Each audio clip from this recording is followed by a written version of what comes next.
Στις 13 Αυγούστου 1968, στο 300 χιλιόμετρο του δρόμου από το Σούνιο στην Αθήνα, ο Αλέξανδρος Παναγούλης επιχειρεί να ανατινάξει το αυτοκίνητο του δικτάτορα. Ο Παπαδόπουλος διασώζεται και δηλώνει: «Η ζωή μου θα ευρίσκεται εν ασφαλεία, καθώς ον διάστημα ο Θεός, ο οποίος είναι φιλέλλην, την θεωρεί απαραίτητον δια την Ελλάδα». Ο Παναγούλης καταδικάζεται εις θάνατον. Μετά από μια διεθνή κινητοποίηση, η ποινή μετατρέπεται σε ισόβια.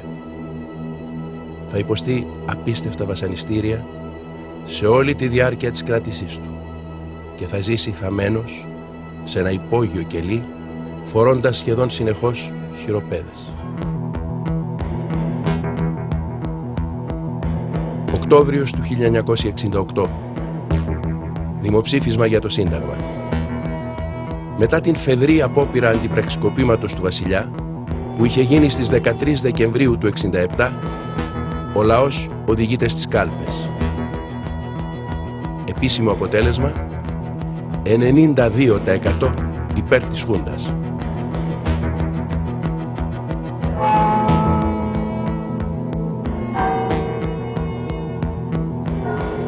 Λίγες μέρες αργότερα, τις πρώτες μέρες του Νοεμβρίου, ένα διαφορετικό δημοψήφισμα πραγματοποιείται στην Αθήνα.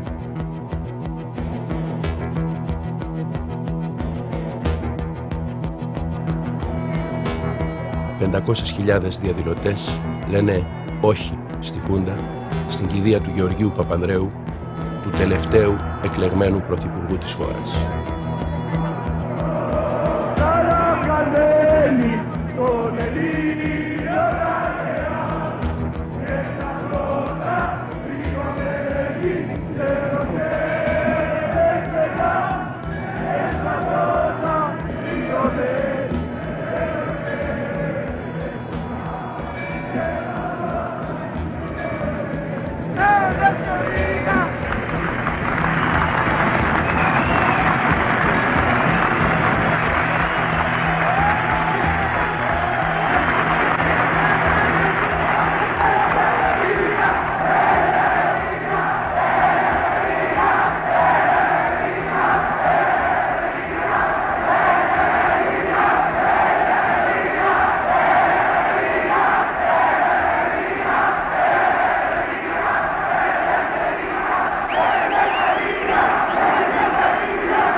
Το ξέσπασμα ξαφνιάζει το καθεστώς και αποδεικνύει πως ο λαός δεν έχει υποκύψει στην τρομοκρατία.